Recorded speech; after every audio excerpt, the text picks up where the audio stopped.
There was a road she had driven 100 times in her mind before she ever found it. A narrow lane that curved away from the highway like a breath released after a long, long hold. The kind of road lined with old oaks whose branches reached across to one another overhead, forming a tunnel of green and gold in the last hour of daylight. And tonight, she had finally turned down it. Her name was Elara, and she could not remember the last time she had taken a full breath without thinking about the next thing she had to do. The days had blurred together for so long that the seasons changed without her noticing, and the only thing that marked time anymore was tiredness. A tiredness that lived not just in her body, but behind her eyes, in the center of her chest, in the quiet corners of her thoughts where rest used to live. But someone had told her about this place, a friend of a friend, or maybe a line she had read in a book she couldn't quite recall. A cottage at the end of a lane, near the edge of a sea that no one seemed to be able to find on a map. The kind of place that appeared when you needed it. She hadn't believed it, not really, but she had typed the address into her phone and the road had appeared, and now the trees were leaning over her like kind old aunts, welcoming her home. The lane was not long, but it felt unhurried. The car moved slowly, almost of its own accord, as if the road itself preferred a gentle pace. Through the canopy overhead, Elara could see the sky turning from pale amber to the soft, dusted rose of early evening. The light came through in long, warm columns, touching the dashboard, the backs of her hands on the steering wheel, the tops of the wildflowers that grew in scattered clusters along the shoulder. She rolled the window down. The air that came in was different from any air she had breathed in a long time. It was cool without being cold, and it carried something she couldn't name at first. Then she recognized it. Lavender. Not the sharp, bottled kind, but the real, living scent of lavender growing somewhere nearby, warmed by a full day of sun and now releasing its fragrance into the cooling evening. The road curved once more, gently, and the trees parted. And there it was, the sea. It lay below her, spread out like a bolt of silk in shades of twilight blue and soft silver, utterly still. There were no waves crashing, no whitecaps, no wind tearing across the surface. It was the calmest body of water she had ever seen, as if the ocean itself had decided to rest tonight. The horizon line was so soft, it was almost invisible, the water and the sky melting into one another in a wash of lavender and gray. And there, set back from the cliff's edge on a gentle slope of green grass, was the cottage. It was smaller than she had imagined, but not in a way that felt cramped. It felt purposeful, as if every stone and timber had been placed with the sole intention of comfort. The walls were a warm, weathered cream, and the roof was made of dark slate that caught the last of the evening light and held it in a faint glow. There were 2 windows facing the sea, and behind the glass she could see the amber flicker of a fire already burning. Elara turned off the engine and sat for a moment. The silence that followed was extraordinary. Not empty silence, but full silence. The kind that is made up of very small, very gentle sounds. The tick of the cooling engine, the distant whisper of the sea far below.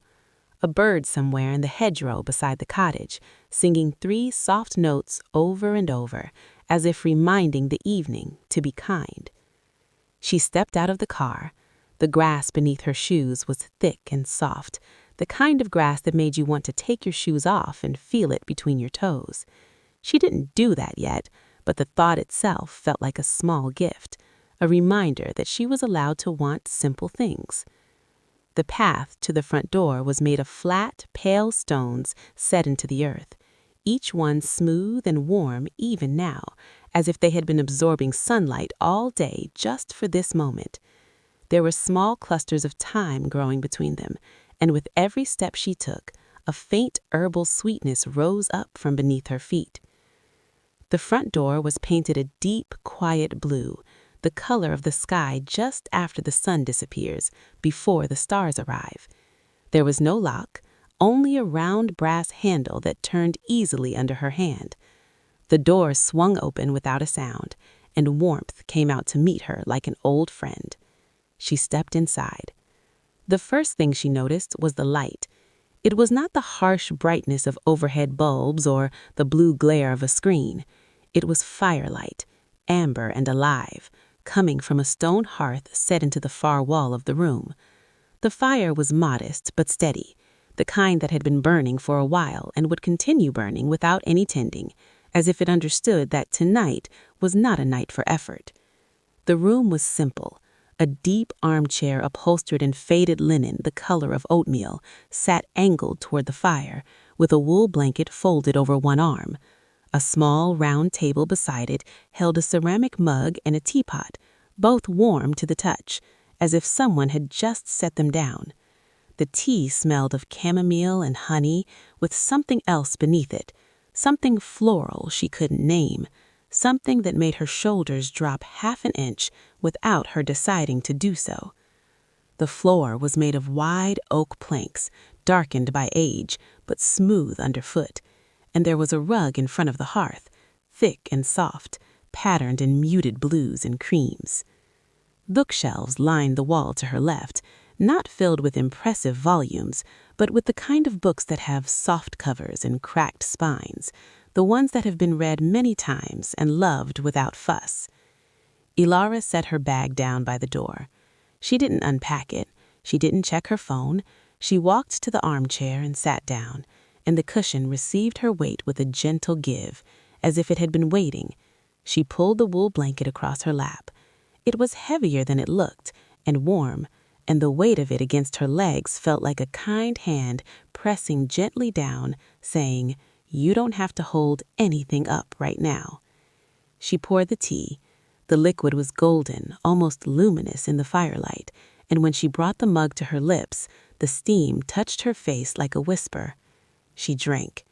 The warmth traveled down through her chest, into her stomach, and then further, into the places where she had been holding herself tight for months, maybe years.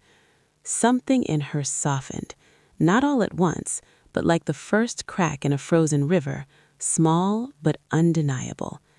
Outside the window, the sky had deepened. The rose had given way to a rich, velvety blue, and the first star had appeared, low over the sea, steady and bright.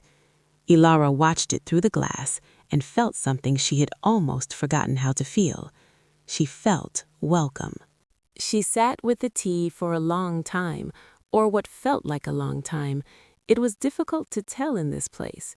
The cottage didn't seem to obey the usual rules of minutes and hours. The fire didn't shrink or flare. The tea stayed warm in her hands. The star outside the window held its place in the sky, as if time itself had decided to slow down and wait for her. Eventually, Elara rose from the chair, not because she was restless, but because the cottage seemed to invite her further in, the way a gentle voice might say, "There's more whenever you're ready." She carried her mug with her as she moved through the room, past the hearth and the bookshelves, toward a doorway she hadn't noticed before. It was set into the back wall, a simple arch with no door, only a curtain of soft linen in a shade somewhere between white and the palest gold. She pushed it aside with the back of her hand and stepped through. The kitchen was the kind of room that made you exhale just by entering it. The ceiling was low and beamed with dark wood, and the walls were the same warm cream as the outside of the cottage, but here they were hung with small bundles of dried herbs, rosemary, sage, thyme, and lavender, tied with twine and suspended from iron hooks. The scent of them together was extraordinary, not sharp, but layered, like a chord played softly on a very old instrument. A wide window above the sink looked out toward the sea, and the last traces of light lay along the water in ribbons of silver and pale gold. Beneath the window, a stone counter held a wooden cutting board, a loaf of bread with a dark crackled crust, a small dish of butter the color of cream, and a bowl of figs so ripe they had split slightly along their tops, revealing the deep rows of their interiors. Elara hadn't realized she was hungry until she saw the bread. It was the kind of hunger that doesn't announce itself loudly, but sits quietly beneath everything, the body's patient reminder that it too needs tending. She tore a piece from the loaf. The crust gave way with a satisfying sound, and inside, the bread was soft and faintly warm, as if it had been baked only an hour ago. She spread butter on it with a small wooden knife she found beside the dish, and the butter melted instantly into the bread, turning it golden and rich. She ate slowly, standing by the window, watching the sea. Each bite was unhurried. The bread was simple, but it tasted the way bread is supposed to taste when you are paying attention, when you are not eating over a keyboard or in front of a screen, when you are just standing in a kitchen with herbs hanging from the ceiling and the sea outside the window and nowhere else you are supposed to be. She ate a fig, too. It was sweet in a way that was almost startling, the kind of sweetness that comes from sunlight and soil and time, nothing added or manufactured. The seeds were tiny and gave a gentle crunch, and the flesh dissolved on her tongue like honey. When she was finished, she rinsed her hands under the tap. The water that came out was cool and clear, and it smelled faintly of minerals, as if it had traveled through layers of ancient stone before arriving here. She dried her hands on a linen cloth that hung from a hook by the sink, and the cloth was soft, the kind of soft that comes from being washed 1,000 times. Beyond the kitchen, another doorway led deeper into the cottage. This one had a door, painted the same quiet blue as the front entrance, and when she turned the handle, it opened onto a short hallway lit by a single candle set in a glass holder on a narrow wooden shelf. The flame barely moved, steady and small, casting a circle of warm light that touched the walls and floor with gold. The hallway had 3 doors. The first, to her left, was slightly ajar, and through the gap she could see a bathroom, small, tiled in white and pale blue, with a deep clawfoot tub that looked as if it had been waiting for someone to fill it. A folded towel sat on a wooden stool beside the tub, thick and white, and on the edge of the tub was a small glass bottle of oil that caught the candlelight and glowed amber. Elara pushed the door open and stepped inside. The tile was cool beneath her feet, and she realized she had taken off her shoes at some point without noticing. The tub had a single brass tap, and when she turned it, water flowed out in a smooth, quiet stream, already warm. Not hot, not scalding, but the perfect warmth, the kind that your body recognizes and trusts immediately. She let the tub fill. As the water rose, she uncapped the glass bottle and tilted a few drops in. The oil hit the surface and spread in slow, shimmering circles, and the scent that rose with the steam was lavender and something deeper, cedar maybe, or sandalwood, something warm and grounding that seemed to settle not just in her nose, but in her bones. A narrow window above the sink looked out toward the sea, and the last traces of light lay along the water in ribbons of silver and pale gold. Beneath the window, a stone counter held a wooden cutting board, a loaf of bread with a dark crackled crust, a small dish of butter the color of cream, and a bowl of figs so ripe they had split slightly along their tops, revealing the deep rows of their interiors. Elara hadn't realized she was hungry until she saw the bread. It was the kind of hunger that doesn't announce itself loudly, but sits quietly beneath everything, the body's patient reminder that it too needs tending. She tore a piece from the loaf. The crust gave way with a satisfying sound, and inside, the bread was soft and faintly warm, as if it had been baked only an hour ago. She spread butter on it with a small wooden knife she found beside the dish, and the butter melted instantly into the bread, turning it golden and rich. She ate slowly, standing by the window, watching the sea. Each bite was unhurried. The bread was simple, but it tasted the way bread is supposed to taste when you are paying attention, when you are not eating over a keyboard or in front of a screen, when you are just standing in a kitchen with herbs hanging from the ceiling and the sea outside the window and nowhere else you are supposed to be. She ate a fig, too. It was sweet in a way that was almost startling, the kind of sweetness that comes from sunlight and soil and time, nothing added or manufactured. The seeds were tiny and gave a gentle crunch, and the flesh dissolved on her tongue like honey. When she was finished, she rinsed her hands under the tap. The water that came out was cool and clear, and it smelled faintly of minerals, as if it had traveled through layers of ancient stone before arriving here. She dried her hands on a linen cloth that hung from a hook by the sink, and the cloth was soft, the kind of soft that comes from being washed 1,000 times. Beyond the kitchen, another doorway led deeper into the cottage.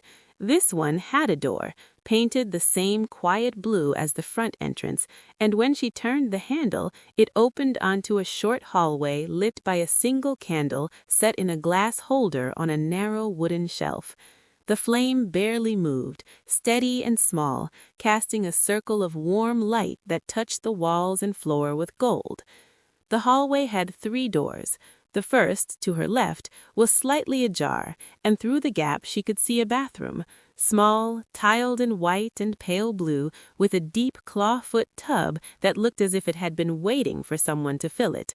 A folded towel sat on a wooden stool beside the tub, thick and white, and on the edge of the tub was a small glass bottle of oil that caught the candlelight and glowed amber. Elara pushed the door open and stepped inside.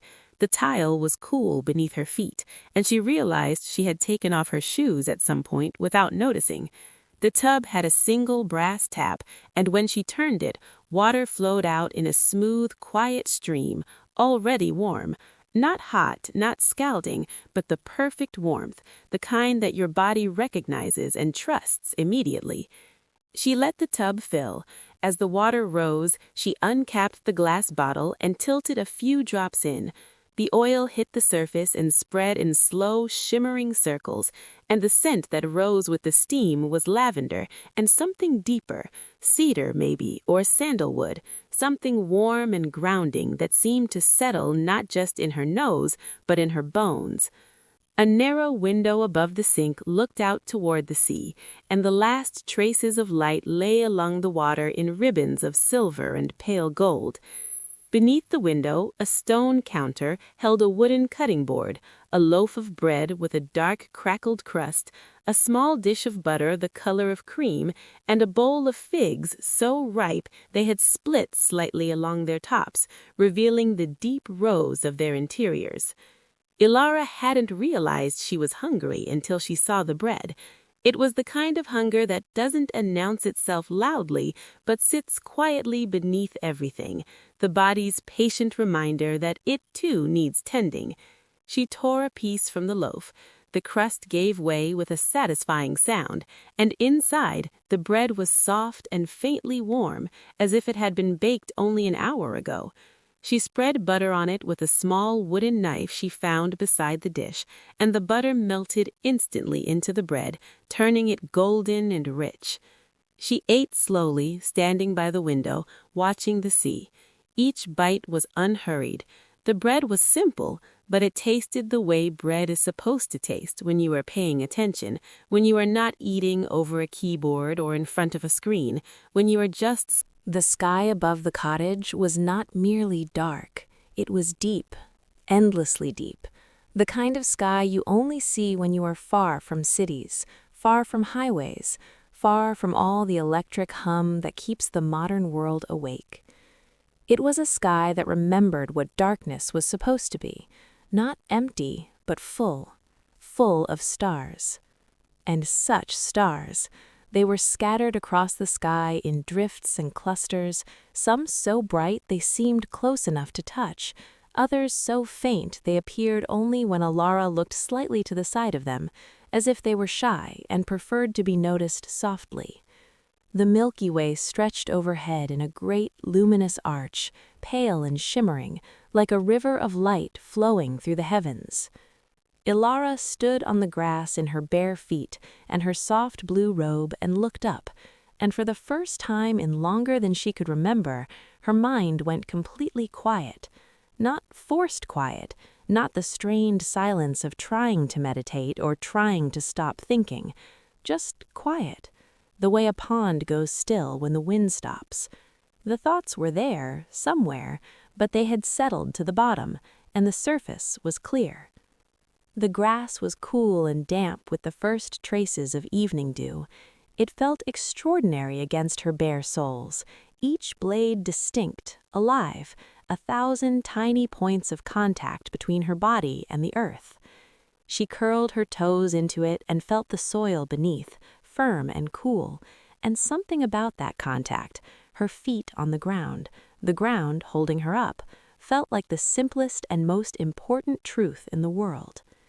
She walked slowly away from the cottage, toward the edge of the cliff, not close enough to feel any sense of height or danger. The ground sloped gently, and a low stone wall ran along the edge, covered in soft moss. She rested her hands on the wall and looked out.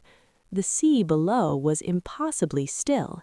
It reflected the stars so perfectly that it seemed as though the sky continued downward, as if she were standing at the edge of one world and looking into another, identical and inverted, a mirror universe of light and silence.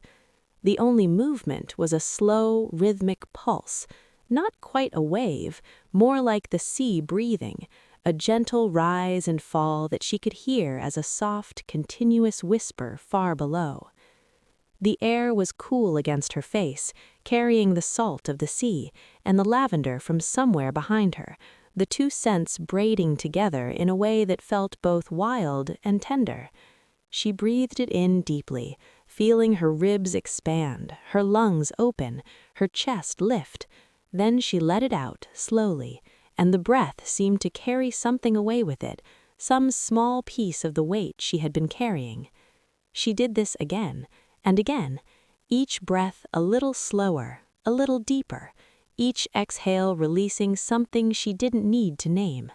The body knows how to let go when it is given permission, and standing here at the edge of the land, under the wide and generous sky, Elara's body had finally been given permission.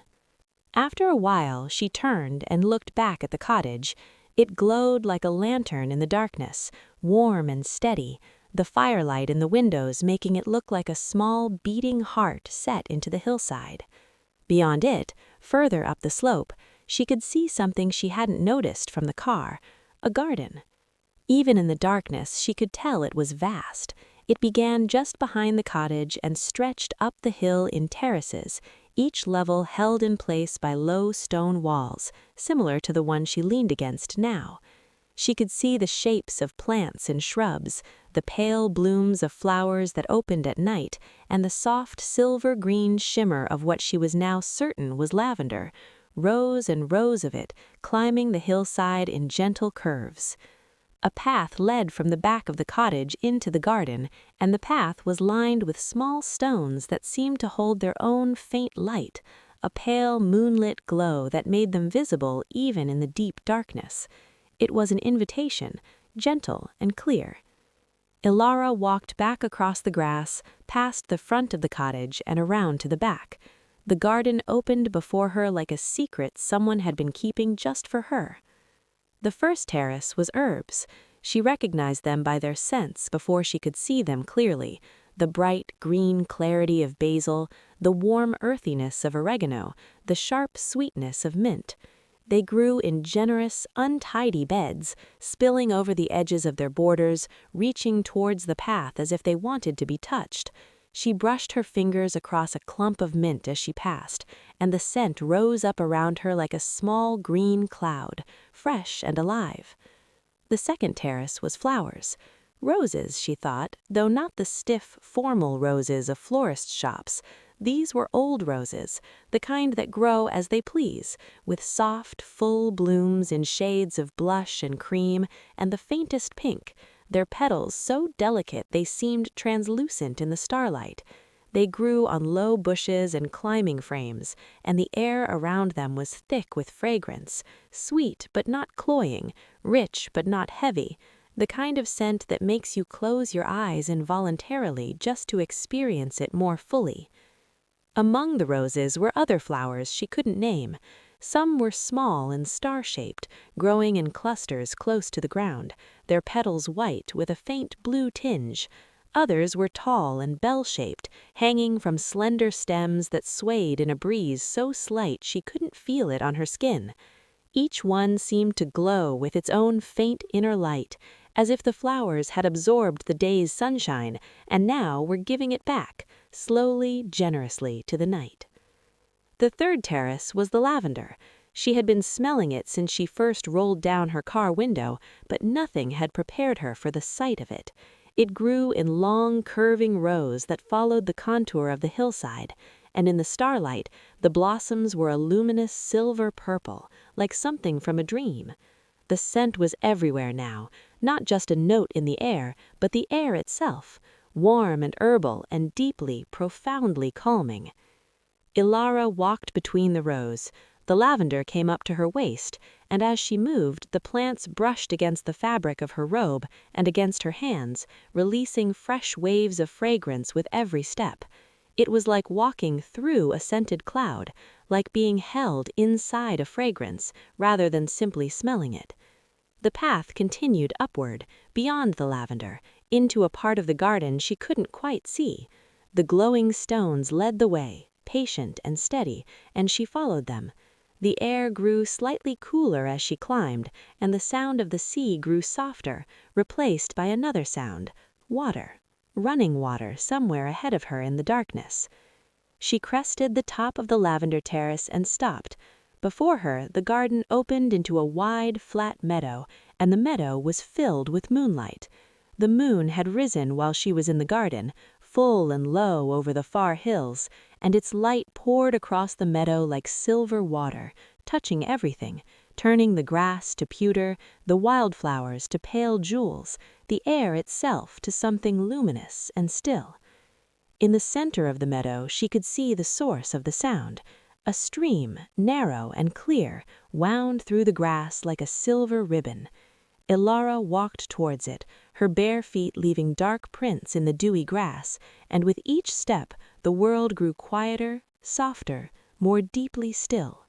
The stream was no wider than her arm span, and it moved with a gentle, unhurried current, the water so clear that even in the moonlight she could see the smooth stones on the bottom, round and pale, each one polished by years of patient water.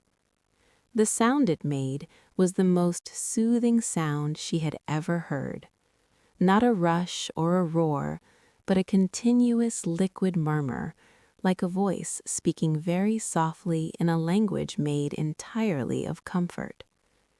Elara knelt beside the stream and dipped her fingers in. The water was cool but not cold, and it moved around her hand with a gentle pressure, like a greeting. She lifted her wet fingers to her face and touched them to her cheeks, her temples, the warm skin behind her ears. The coolness was exquisite, and it seemed to soak inward, calming something deep beneath the surface. She sat down on the bank, drawing her robe around her legs, and let her feet slide into the water. The stream accepted them without complaint, flowing around her ankles in smooth, continuous curves. She could feel the stones beneath her soles, rounded and firm, and the water itself seemed to hold a gentle vibration, as if it were humming a song too low for her ears to catch, but not too low for her body to feel. The meadow around her was alive with small, quiet wonders.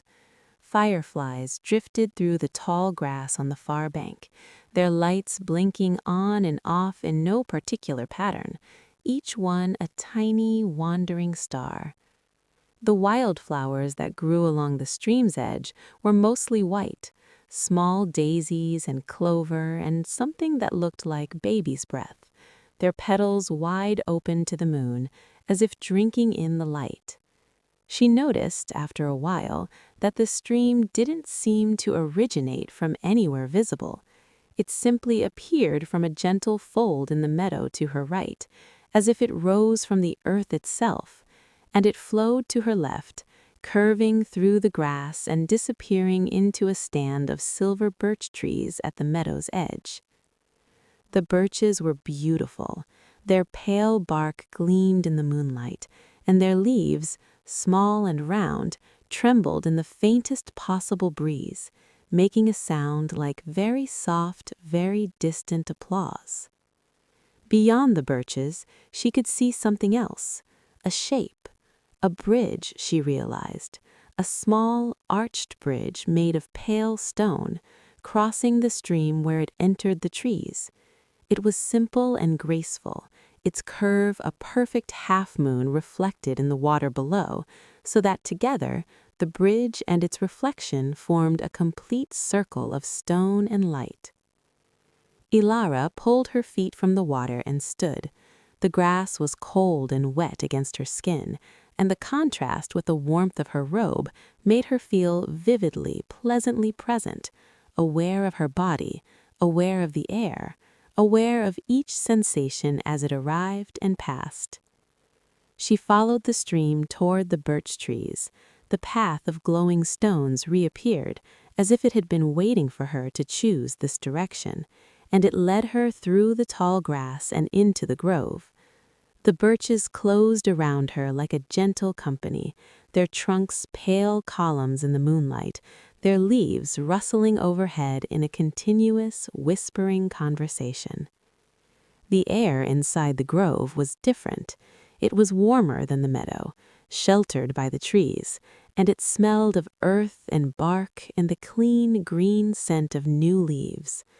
The moonlight filtered through the canopy in broken, shifting patterns, dappling the ground with circles and crescents of silver that moved gently as the leaves moved, so that the forest floor seemed to breathe with light. She reached the bridge. It was smaller than it had looked from the meadow, only a few steps across, and the stone was smooth and pale, almost white, with a surface that felt warm beneath her feet despite the coolness of the night. She paused at the top of the arch and looked down. The stream below was a mirror of dark glass, reflecting the bridge, the birches, and beyond them, the moon. A leaf floated on the surface, turning slowly in the current, and she watched it travel beneath her feet and out the other side of the bridge, carried gently forward without effort, without resistance, just moving the way water wanted it to move. She thought about how she had been living, how she had been swimming against every current, fighting the flow of her own days, arms burning, lungs aching, never stopping to wonder whether the river might be going somewhere good on its own. She thought about the leaf and how it didn't have to try, it just had to trust the water. She let out a breath, a long, slow breath that seemed to come from somewhere deeper than her lungs. It came from her belly, from her spine, from the base of her skull where the tension had lived for so long she had forgotten it was there. The breath left her body and took something with it, something she didn't try to name because naming it would mean holding on to it. And she was learning here in this place that some things only leave if you let them go without looking.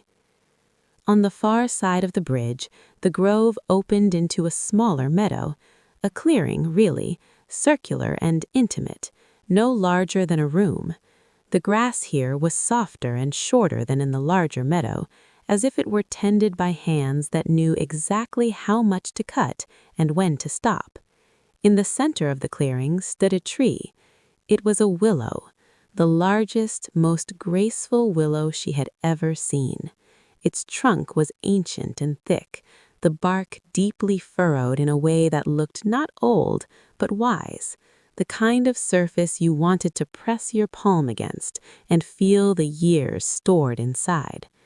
Its branches cascaded downward in long, sweeping curtains of narrow silver-green leaves, reaching all the way to the ground and pooling there like fabric, like water, like hair let down at the end of a long day. The willow's canopy was so full that it formed a complete enclosure, a room within the room of the clearing, a private space hidden from everything but the moonlight, which found its way through the leaves in broken, shifting patterns, dappling the ground with circles and crescents of silver that moved gently as the leaves moved, so that the forest floor seemed to breathe with light. Elara approached the willow and parted the curtain of branches with her hands. The leaves brushed against her arms and face, impossibly soft, and the scent that came from within was green and cool and ancient, the smell of deep bark and living wood and rain-soaked earth. Inside, the space was sheltered and still. The ground was covered in a thick carpet of moss, dense and springy, the deepest green she had ever seen, though in the filtered moonlight it appeared as a rich, dark emerald. It was the kind of moss that invites you to sit, to lie down, to let the earth hold you. And there, arranged on the moss as if someone had prepared this place for a guest, was a simple scene of welcome, a thick wool blanket folded in a shade of deep forest green, a cushion, round and firm, covered in linen, and beside them a small lantern made of frosted glass, inside which a single candle burned with a steady golden flame. Elara stood beneath the willow and looked at the blanket and the cushion and the small burning candle, and she felt something rise in her chest that was warm and nameless and good. It was the feeling of being expected, of arriving at a place that had been made ready for you, of being known somehow by a something gentle. She sat down on the moss. It gave beneath her like the softest mattress, cool and alive, and she could feel the earth through it, solid and real and endlessly patient.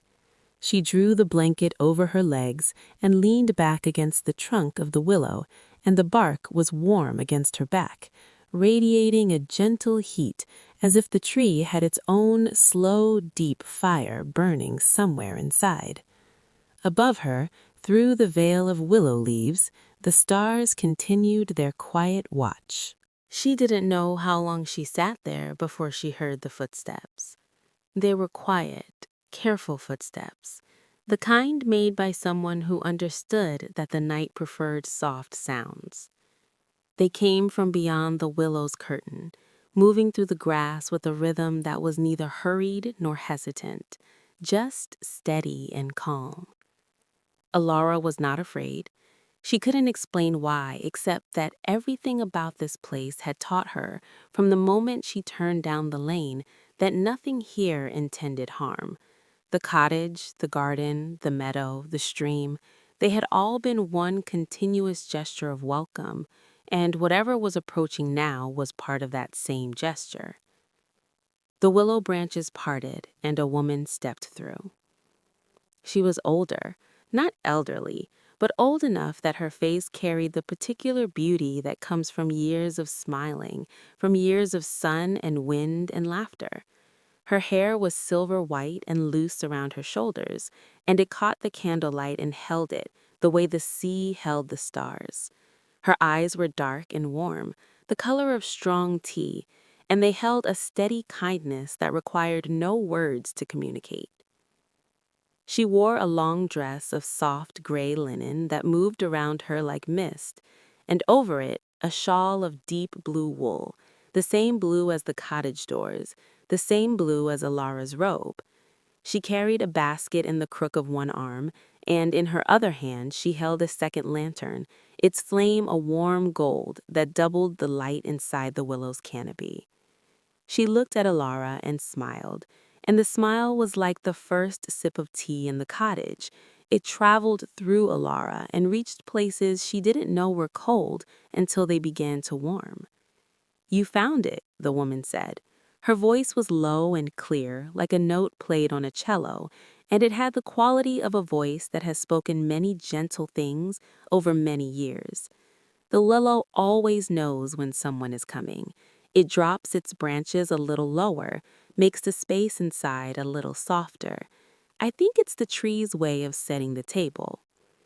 Elara smiled, and the act of smiling felt unfamiliar and wonderful, like stretching a muscle she had forgotten she had. "I didn't expect anyone else to be here," she said. "No one ever does," the woman said, settling down on the moss across from Elara with the ease of someone who had sat in this spot 1,000 times. She set her lantern down beside Elara's, and the two flames leaned toward each other like friends meeting after a long separation. That's part of what makes it work. You have to arrive alone, but you don't have to stay alone. She opened the basket and began to unpack it with the slow, ceremonial care of someone performing a ritual that mattered. First, a thermos, squat and copper-colored, dented from use. Then 2 small ceramic cups, handleless, glazed in a pale blue that seemed to glow. Then a jar of honey, dark and golden, with a wooden dipper resting inside.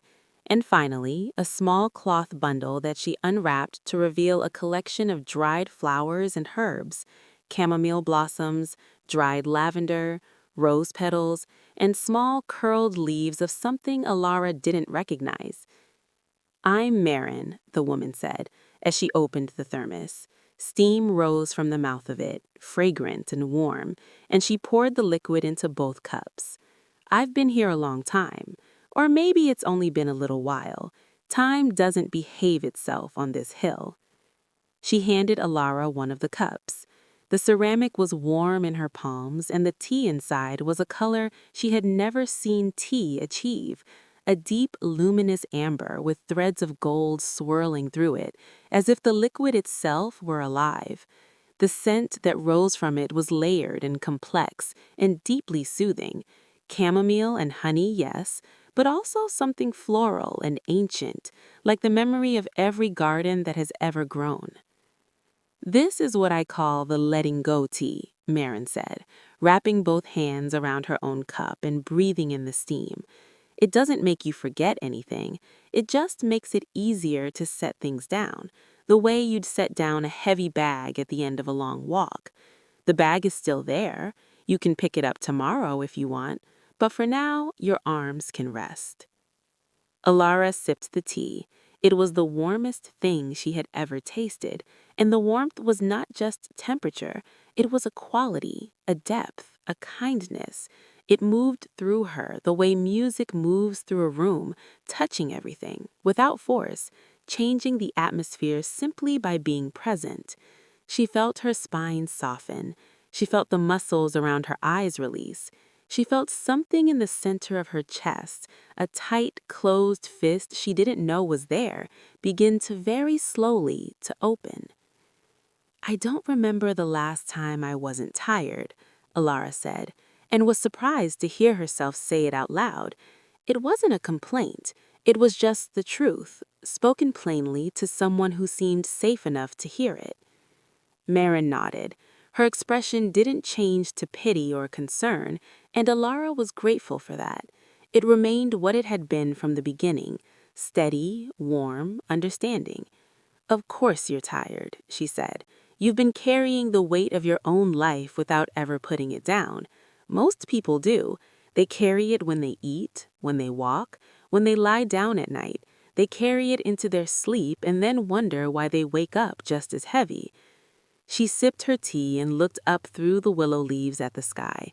The stars were visible through the green-silver curtain, scattered and brilliant. "The secret isn't to get rid of the weight," she said. "It's to remember that you're allowed to set it down, that the world doesn't end when you stop holding everything up.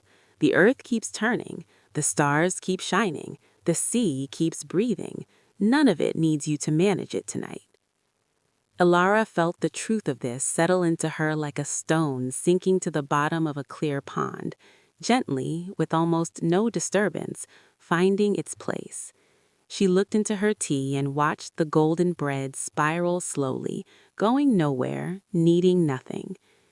"Why here?" Elara asked. "Why this place?" "Because you drove here," Marin said. "Because somewhere inside you, beneath all the doing and managing and planning, there's a part of you that still remembers what rest feels like, and that part put the address in your phone and turned the wheel and brought you down the lane. You didn't find this place by accident. You found it because you were ready." The candles flickered gently, and the willow leaves whispered their soft, ceaseless song. Marin reached into the cloth bundle and pinched a few dried lavender blossoms between her fingers.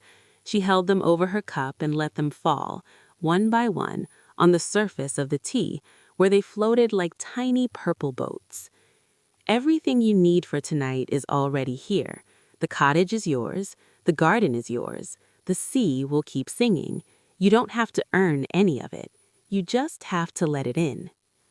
Elara closed her eyes. The tea warmed her hands. The moss held her weight. The willow held the sky. And somewhere, beneath all the layers of effort and exhaustion, something very small and very bright began to glow. The ember of rest, still alive, still burning, waiting to be breathed on. She breathed on it now, softly, and it grew.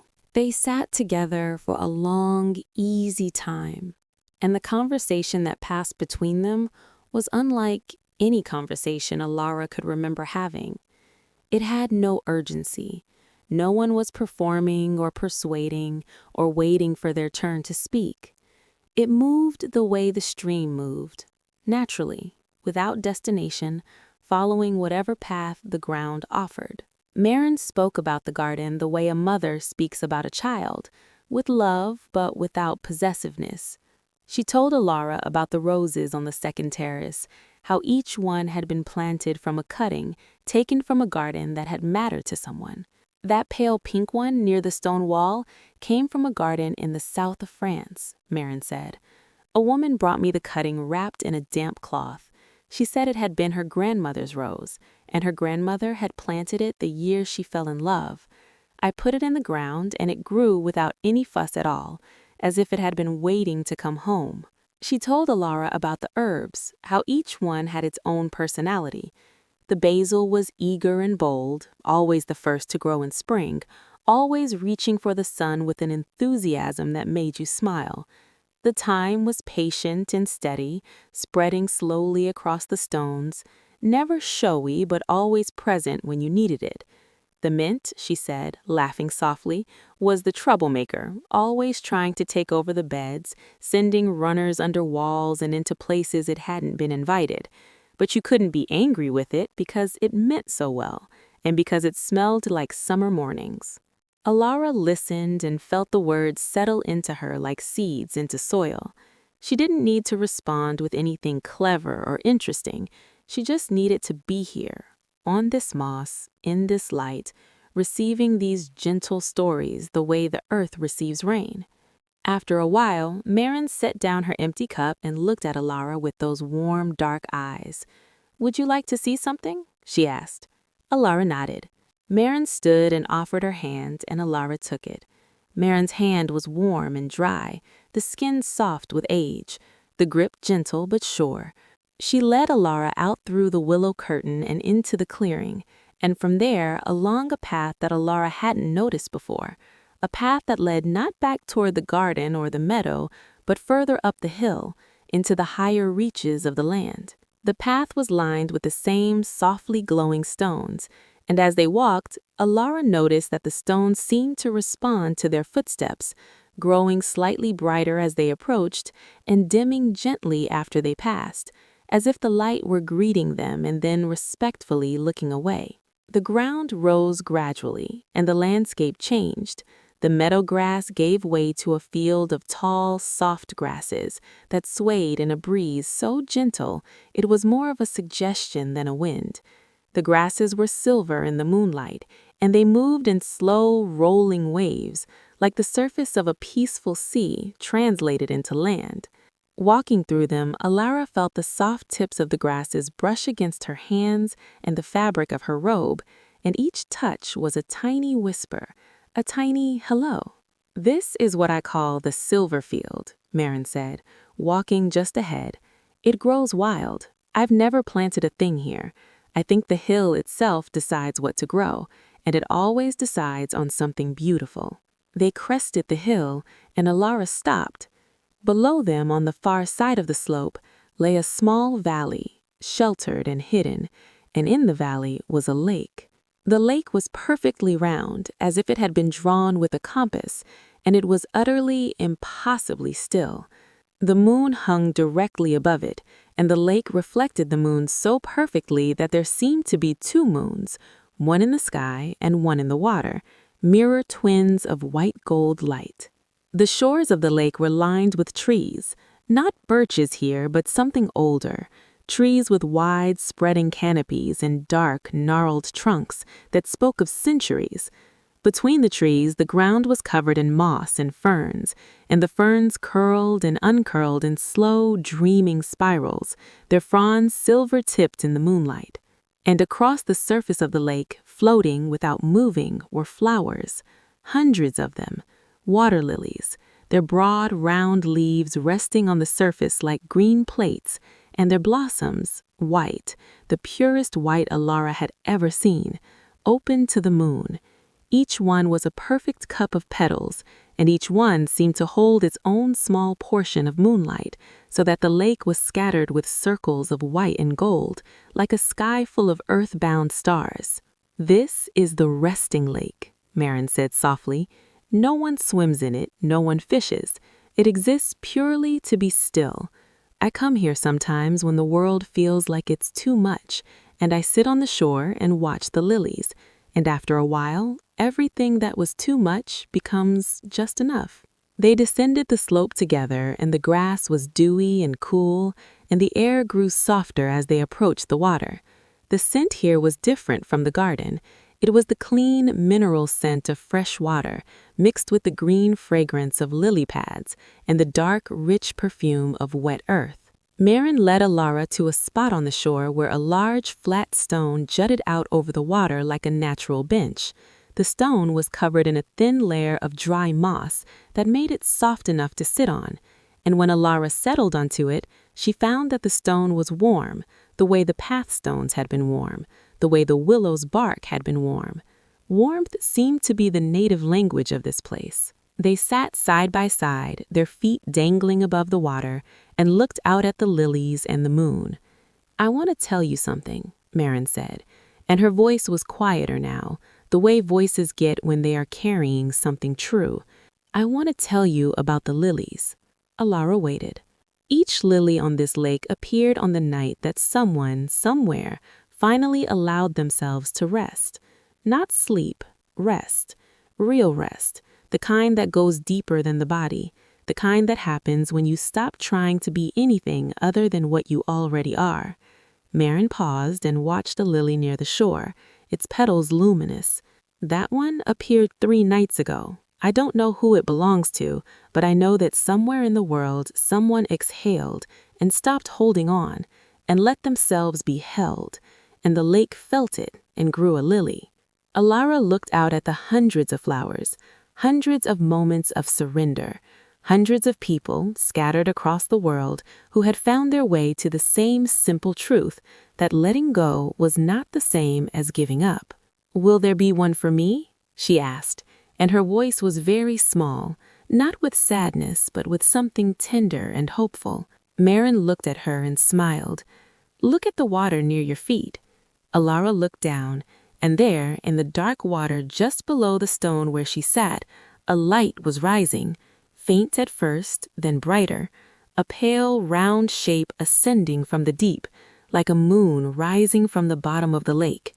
It broke the surface without a sound, water streaming from its broad green leaf, and then the bud, tight and new, emerged into the air and began, so slowly it was like watching a breath being drawn, to open. White petals unfurled, one by one, each one catching the moonlight and holding it, each one perfect and soft and patient. The lily opened until it was a full, luminous cup of light, floating on the dark water, trembling with newness, and the faintest fragrance arose from it, sweet, clean, and impossibly gentle. Elara's lily, her moment of rest, made visible, made real. She felt tears on her cheeks, but they were not tears of sadness. They were the kind of tears that come when something very tight finally lets go, when a door you thought was locked swings open, when you realize you have been standing in the rain for a very long time, and someone has just handed you a warm coat. Marin put her arm around Elara's shoulders, and it was the arm of every kind woman who had ever held anyone in kindness, a mother, a grandmother, a friend, a stranger on a bench who could see that someone needed to be seen. Elara leaned into her, and the warmth between them was mutual and complete. They watched the lily float, new and bright, among its hundreds of companions, and the lake held them all, without effort, without complaint, the way the earth holds everything that is placed upon it, gently, completely, and for as long as it is needed. They stayed at the lake until Elara's tears had dried on their own, unhurried, unwiped. Marin did not rush her. She did not say that everything would be all right, because that was a promise no one could keep. And Marin was the kind of woman who did not make promises she couldn't keep. Instead, she simply stayed, and her staying said more than words could. When Elara finally lifted her head, she felt lighter. Not light in the way of someone who has had something taken from them, but light in the way of someone who has remembered what they are without the weight. Like uncovering a lamp that had been draped in heavy cloth. The light had always been there. The cloth had just been so familiar she had forgotten she was wearing it. "Thank you," she said. And the words were simple, but she meant them the way you mean things when your whole body is behind them. Marin squeezed her shoulder gently and stood. "Come, there's a way back that's even more beautiful than the way we came." They left the lake by a path that wound around its eastern shore, where the trees grew closer together and the canopy overhead formed a living ceiling of interlocking branches. The moonlight came through in delicate lace patterns, casting a tracery of light and shadow across the path that shifted and breathed with the movement of the leaves. The ground here was carpeted in ferns and soft moss, and every step was silent and cushioned. Small mushrooms grew in clusters at the base of the trees, round, pale caps that gave off a faint phosphorescent glow, the softest possible green, as if they were holding tiny nightlights for the forest floor. "Those are dreaming caps," Marin said, noticing Elara's gaze. "They grow only where the soil has been undisturbed for a very long time. They don't do anything magical, despite what they look like, but I think the forest grows them simply because it likes to be beautiful even in the dark, especially in the dark." The path descended gently, and the sound of the stream returned. The same stream, Elara realized, that she had dipped her feet in earlier, now making its way from the lake down through the valley and toward the meadow and the sea. It appeared beside the path like an old friend, joining them for the walk, its voice a continuous liquid murmur that matched the rhythm of their footsteps. The trees began to thin, and the sky opened up again, wide and star-filled. They emerged from the woods into the upper edge of the lavender terraces, and Elara recognized where she was. The garden. The familiar scent wrapped around her like a shawl, and the lavender rose stretched down the hillside below her, silver-purple rivers flowing toward the cottage, whose windows still glowed with warm amber light. They walked down through the lavender together, and this time Elara moved even more slowly, letting her hands trail through the blossoms, feeling the tiny flowers catch against her fingers and release their fragrance in small, concentrated bursts. Each burst was a tiny gift, and she received each one with the kind of attention she hadn't given to small things in years. "I used to notice things like this," she said quietly, running her palm along the top of a lavender row. "The way things smell, the way things feel. I used to walk slowly." "You will again. You already are." And it was true. She was walking slowly right now. She was noticing the lavender and the stars, and the way the moss felt between her toes, and the way Marin's shawl caught the moonlight. She was here, fully here, in this single, unrepeatable moment, and she was not thinking about tomorrow or yesterday or anything at all except the soft crunch of the gravel path beneath her feet and the scent of the garden and the warmth of the night. They passed through the herb terrace where the basil and mint had closed their leaves for the night, and the oregano released one last faint breath of fragrance as they walked by. They passed through the rose terrace, where the old roses had bowed their heavy heads in sleep, their petals folded inward like hands clasped in rest. They reached the back of the cottage, and Marin stopped. She turned to face Elara, and in the combined light of the moon and the cottage windows, her face was luminous, beautiful in the way that kindness is beautiful, which is the most durable beauty there is. This is where I leave you, not because I want to go, but because the next part is yours alone. The cottage has something for you, something it's been keeping. Elara didn't ask what it was. She had learned over the course of this night that this place revealed its gifts in its own time, and trust was a form of rest. Marin reached into the pocket of her dress and brought out something small. She placed it in Elara's palm and closed her fingers over it. It was smooth and warm, a stone, Elara realized, about the size of a plum, perfectly round, and it gave off a faint, steady warmth, like a heartbeat. A heartstone, Marin said, from the lake. It will stay warm for as long as you hold it, and for a little while after you set it down. There's nothing magical about it, really. It's just a reminder that warmth doesn't come from effort. It comes from letting yourself be near the fire. Elara closed her hand around the stone. It pulsed gently against her palm, and the warmth traveled up her arm and into her chest, where it settled and glowed. "Will I see you again?" she asked. And Marin's smile was a smile that held every reassurance without making a single promise. You'll find the cottage whenever you need it, and when you find the cottage, you'll find the garden, and the meadow, and the willow, and the lake. And somewhere in all of that, you'll find me, or someone very like me, sitting on the moss with a thermos of tea. She reached out and touched Elara's cheek just once, very lightly, with the back of her fingers. The touch was cool and soft and carried an unmistakable tenderness. Then she turned and walked back up through the garden, her gray dress disappearing into the lavender, her silver hair catching the moonlight for one more moment before she was gone, absorbed into the hillside like mist into morning. Elara stood alone at the back of the cottage. The night was deep and warm and infinitely kind. She held the heartstone in her hand and felt its steady pulse, and she turned and opened the back door and stepped inside.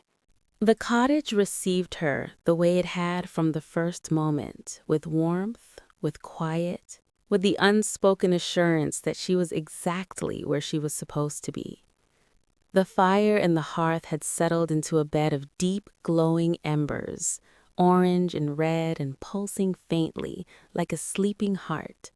The flames were gone now, but the heat remained, steady and close, filling the room with a warmth that felt less like temperature and more like presence. The room was dimmer than before, the light softer, the shadows deeper, and everything had taken on the velvety quality of a world that is settling in for the night. Elara moved through the living room, past the armchair and the bookshelves, past the linen curtain into the kitchen, where the bread and figs had been cleared away, and in their place was a single glass of water, cool and clear, with a sprig of mint resting on the rim. She drank it slowly, and the water was sweet and cold and tasted of stone and rain and the deep, clean earth the stream had traveled through. She set the glass down and moved through the hallway, past the bathroom where the faintest trace of lavender and cedar still hung in the air, past the first and second doors to the third door at the end of the hallway, the one that had been open earlier, showing a room full of silvery light. The room was the bedroom, and it was the most beautiful room Elara had ever entered. It was not large. It did not need to be. It held exactly what was needed and nothing more. And every element had been chosen, or perhaps grown, or perhaps dreamed into being with a single purpose: rest. The bed stood in the center of the room, a wide, generous bed with a frame of dark, polished wood that gleamed in the moonlight pouring through a large window that faced the sea. The mattress was deep, the kind that you could see from across the room would receive your body without resistance, would hold you the way water holds a swimmer who has stopped kicking. It was covered in sheets of the softest white linen, cool and smooth, and over the sheets lay a quilt.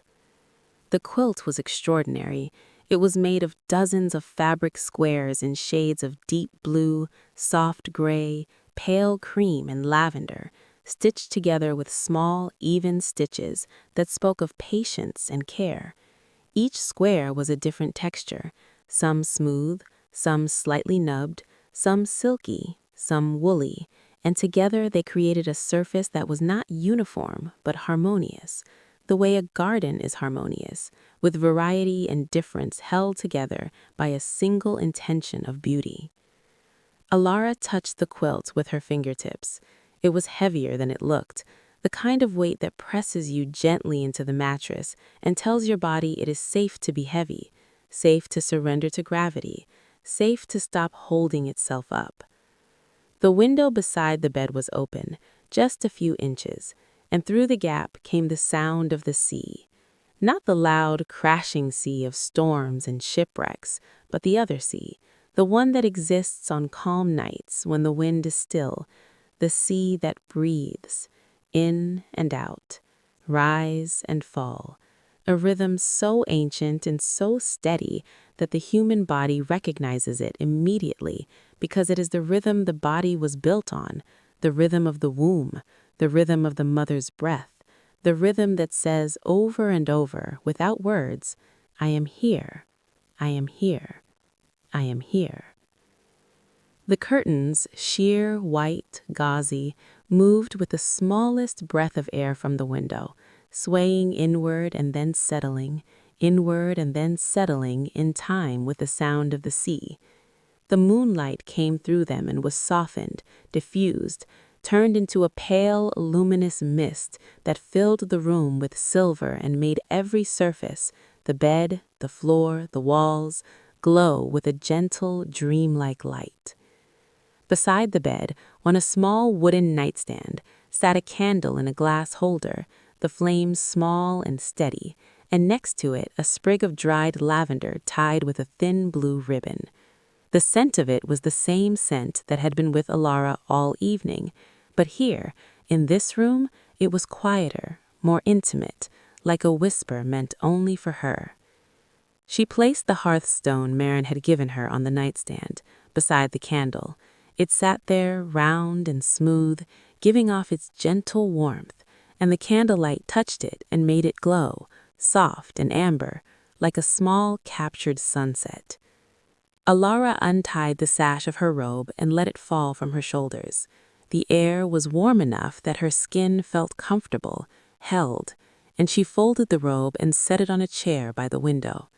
She stood for a moment in the moonlight, in the room that smelled of lavender and sea salt and candlelight, and she felt the full weight of the evening settle into her like sand settling to the bottom of a jar of water. Everything that had happened, the drive, the cottage, the garden, the willow, the lake, the lily, Marin, the tea, all of it was inside her now, not as memory, but as something deeper, something held in the body itself, in the slow rhythm of her blood, in the softening of her muscles, in the deepening of her breath. She pulled back the quilt and the linen sheets. The bed beneath was a cloud. There was no other word for it. The sheets were cool against her skin, and the mattress gave beneath her weight with a sigh, molding itself to the shape of her body, supporting every curve and angle, holding her exactly where she was most tired. She lay on her side facing the window and pulled the quilt up to her shoulders. Its weight settled over her like a hand laid gently on her chest, and the warmth that built between her body and the covers was the exact, perfect warmth. Not too hot, not too cool, but the warmth of belonging, the warmth of being inside something that was made for you. The sea breathed outside the window, in and out, rise and fall. The curtains swayed. The candle flickered once and then burned steady. The moonlight lay across the quilt in a long, pale rectangle, and Elara watched it the way you watch a fire or a river, without thought, without purpose, simply seeing. Her eyes grew heavy, not the heaviness of exhaustion, which carries a kind of pain, but the heaviness of genuine, honest tiredness, the kind that comes when the body has been given everything it needs and now is ready, gratefully, to close down for the night. Her eyelids lowered, opened, lowered in. Each time they opened, the room was softer, more blurred, more dreamlike. Each time they closed, the darkness behind them was warmer, deeper, kinder. She could still hear the sea. She could still smell the lavender. She could still feel the weight of the quilt and the linen and the steady, distant warmth of the hearthstone on the nightstand. Everything she needed was here. Everything she needed had always been here. She has just been too busy, too far away, too lost in the noise to find it. But she had found it now, and the finding was not an achievement or an effort. It was simply an arrival, a coming home. Her eyes closed. And then the world was soft. Not soft the way pillows are soft or the way voices can be soft, but soft the way the space between waking and sleeping is soft, boundaryless, formless, a place where the edges of things dissolve and everything that was solid becomes gentle and permeable and kind. Elara drifted. She was still in the bed. She could feel the sheets beneath her and the quilt above her and the mattress holding her with its patient, generous embrace. But she was also somewhere else, somewhere deeper, somewhere the cottage had been leading her all along. She was standing in a garden, not the garden on the hill, not exactly, but a garden that held the memory of it, the way a dream holds the memory of a day. The lavender was here, but it was taller, reaching above her head, and the blossoms were not purple but a luminous, pale gold, as if they had been dipped in sunrise. The air between the rows shimmered faintly, the way air shimmers above warm pavement in summer, except here the shimmer was cool and calm, and when she walked through it, it parted around her like water and closed behind her like a curtain. The ground beneath her feet was not soil or grass, but something softer, something yielding and warm that felt like sand that had been lying in the sun all day. She walked barefoot through the golden lavender, and with each step the ground gave off a faint warmth that rose through the soles of her feet and traveled upward, filling her legs, her hips, her torso, her chest, her arms, her neck, her face, her scalp, until her entire body was suffused with a gentle, radiating heat that asked nothing of her and gave everything. The sky above was not a sky she had seen before. It was not night and not day, but something between, a vast dome of color that shifted slowly as she watched, from deep twilight blue to the palest pink to amber to lavender to the soft, depthless gray of a pearl. The colors didn't change abruptly, but flowed into one another like watercolors on wet paper, and each new shade carried its own quality of light, its own temperature, its own emotional texture. The blue was peaceful, the pink was tender, the amber was warm, the lavender was restful, the gray was still. She walked without direction, and the garden changed around her gently, the way landscapes change when you are drifting in a boat. The golden lavender gave way to a field of tall, swaying grasses that were the palest possible green, almost white, and they moved in a wind she could not feel, a wind that existed only for them, combing through them in slow, rolling waves that traveled across the field like the breath of something vast and calm. Beyond the grasses, a shore, and beyond the shore, water. But this was not the sea she had seen from the cottage. This was a different water, vast and limitless, and its color was the color of the sky, shifting and flowing, so that water and air were the same substance, the same gentle, luminous field of color and light. There was no horizon, no line between above and below. Everything was one. Elara stood at the edge of this water and felt no urge to swim or wade or move. She felt only the desire to be here, at the boundary between something and everything, between the known and the infinite, and to let the boundary dissolve. The water touched her toes. It was neither warm nor cold. It was the temperature of her own skin, the temperature of her own body, so that when it touched her, there was no shock, no contrast, no boundary at all. She could not tell where her skin ended and the water began. And this was not frightening. It was the most natural thing in the world. It was the feeling of a child being held in arms that are exactly the right temperature, the right pressure, the right everything. She stepped further in. The water rose to her ankles, her knees, her thighs. With each step deeper, the weight she carried grew less. Not because the water was lifting her, it was barely water, barely anything at all, but because something in the nature of this place understood that weight was optional, that heaviness was a choice, that the body could float not because physics demanded it, but because the world had decided for tonight to hold her up. She leaned back, and the water caught her, and she was floating.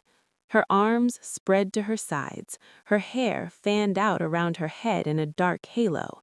The sky water light above her was infinite and gentle, and it changed colors so slowly now that she could feel each transition as an emotional shift.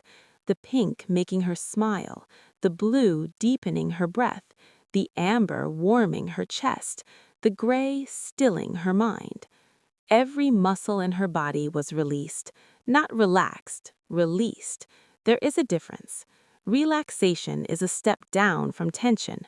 Release is the absence of tension entirely.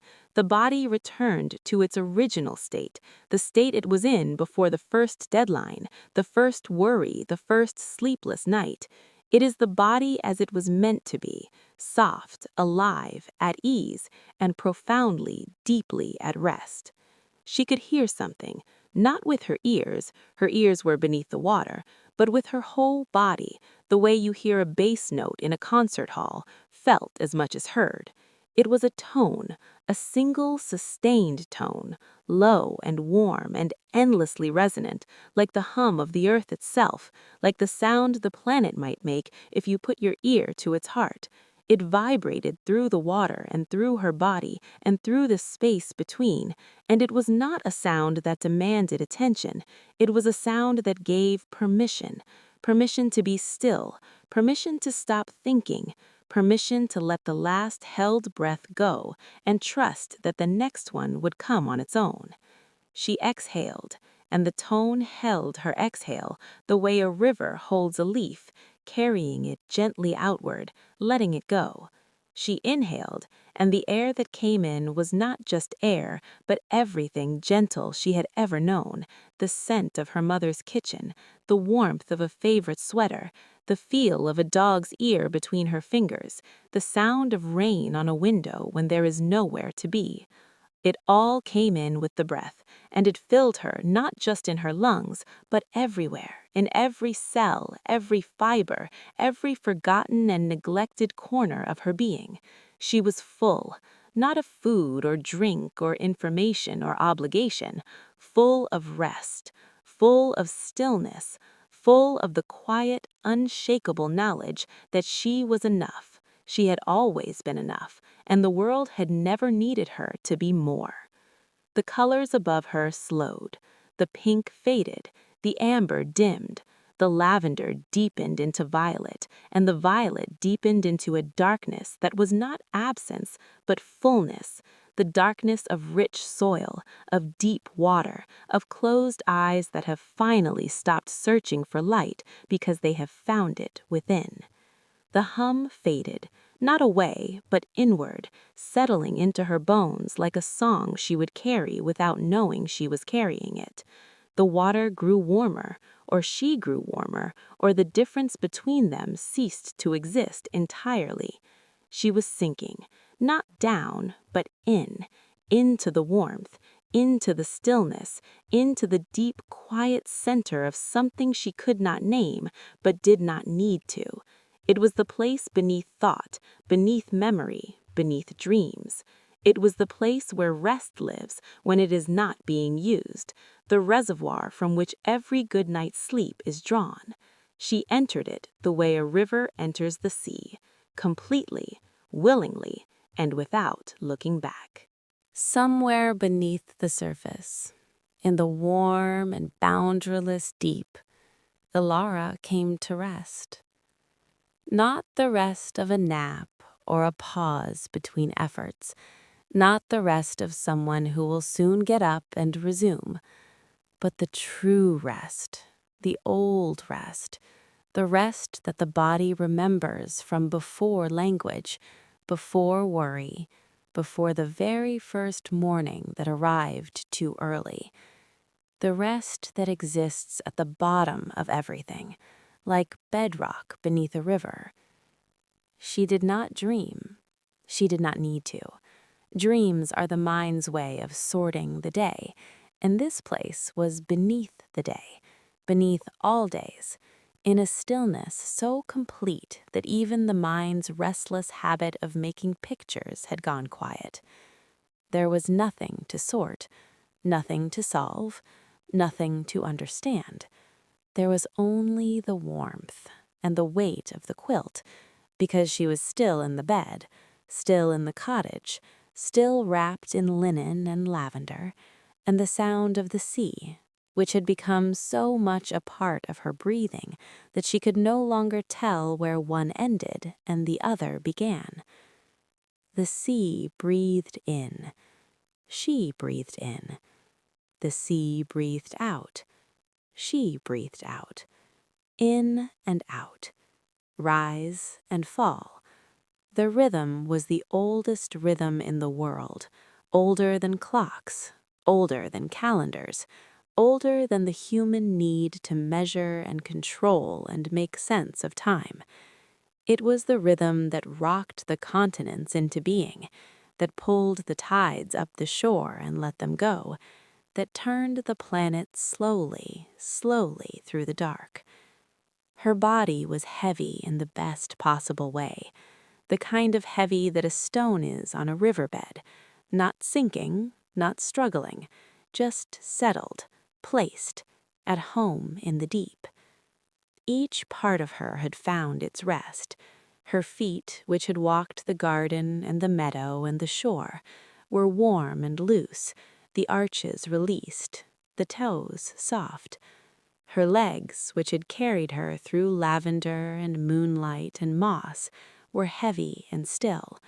The muscles dissolved into the mattress, as if the mattress were water and her body were remembering what it felt like to float.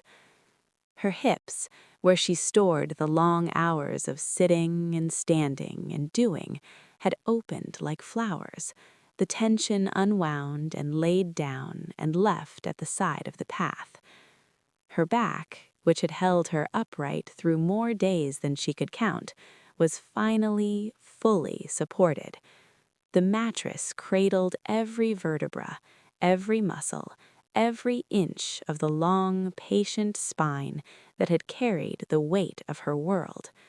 She could feel it softening, settling, letting the bed do the work that it had been doing on its own all along. Her shoulders had dropped, not the half-inch they had dropped in the armchair by the fire, but all the way down, to the place where shoulders are supposed to live when they are not hauling the weight of everything. They rested on the pillow and the sheets, wide and open, and the space between them, the space over her heart, was open too, unguarded, vulnerable in the way that only safe things can be. Her hands were open, palm up on the sheets, fingers curled slightly inward, not holding anything, not a phone, not a pen, not a steering wheel, not the future, not the past, just empty, resting hands, warm and soft. Her jaw was loose. Her tongue rested against the roof of her mouth without pressing. Her lips were parted slightly, and her breath moved between them in a slow, even rhythm that matched the sea. Her eyes were closed so gently that there was no effort in it, no muscular tension, no holding. The lids lay against each other the way petals lie against petals in a closed flower, light and natural, and exactly as they should be. And her mind was the quietest it had been in years. Not empty, a mind is never truly empty, but still, like the lake on the far side of the hill, reflecting whatever passed over it without grasping, without naming, without turning it into a task. Thoughts drifted through like clouds in a wide sky, visible but distant, present but irrelevant, and she watched them the way she had watched the leaf on the stream, with interest but without attachment, knowing that the current would carry them away. The cottage held her. The bed held her. The quilt held her with its gentle weight. The night held her in its dark, soft hands. The sea held the cliff, and the cliff held the cottage, and the cottage held the room, and the room held the bed, and the bed held her, and she held nothing at all. This was the gift. Not the lavender, or the fire, or the tea, or the bread. Not the garden, or the willow, or the lake, or the lily. Not even Marin, with her kind eyes and her letting go tea. The gift was this, the knowledge, felt in the body, held in the bones, that rest was not something she had to earn. It was not a reward for work completed, or a prize at the end of a perfect day. It was her birthright, as natural as breathing, as constant as the sea, and it had been waiting for her, patiently, without judgment, without conditions, for as long as she had been alive. She had come to the cottage, and the cottage had reminded her. That was all. The rest was always hers. She had just forgotten where she put it. The hearthstone on the nightstand glowed. The candle had burned down to a small, steady ember of light, barely there, just a warm point in the silver room. The curtains swayed. The sea breathed. The stars, invisible now behind her closed eyes, but present, always present, continued their ancient, unhurried turning overhead. Her body was heavy in the best possible way, the kind that heavy as a stone is on a riverbed, not sinking, not struggling, just settled, placed, at home in the deep. Each part of her had found its rest. Her feet, which had walked the garden and the meadow and the shore, were warm and loose, the arches released, the toes soft. Her legs, which had carried her through lavender and moonlight and moss, were heavy and still, the muscles dissolved into the mattress, as if the mattress were water and her body were remembering what it felt like to float. Her hips, where she stored the long hours of sitting and standing and doing, had opened like flowers, the tension unwound and laid down and left at the side of the path. Her back, which had held her upright through more days than she could count, was finally, fully supported. The mattress cradled every vertebra, every muscle, every inch of the long, patient spine that had carried the weight of her world. She could feel it softening, settling, letting the bed do the work that it had been doing on its own all along. Her shoulders had dropped, not the half-inch they had dropped in the armchair by the fire, but all the way down, to the place where shoulders are supposed to live when they are not hauling the weight of everything. They rested on the pillow and the sheets, wide and open, and the space between them, the space over her heart, was open too, unguarded, vulnerable in the way that only safe things can be. Her hands were open, palm up on the sheets, fingers curled slightly inward, not holding anything, not a phone, not a pen, not a steering wheel, not the future, not the past, just empty, resting hands, warm and soft. Her jaw was loose. Her tongue rested against the roof of her mouth without pressing. Her lips were parted slightly, and her breath moved between them in a slow, even rhythm that matched the sea. Her eyes were closed so gently that there was no effort in it, no muscular tension, no holding.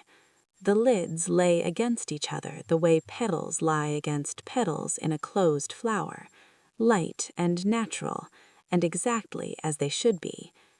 And her mind was the quietest it had been in years.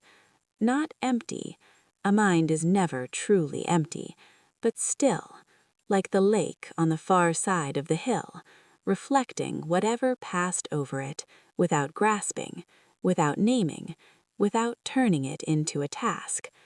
Thoughts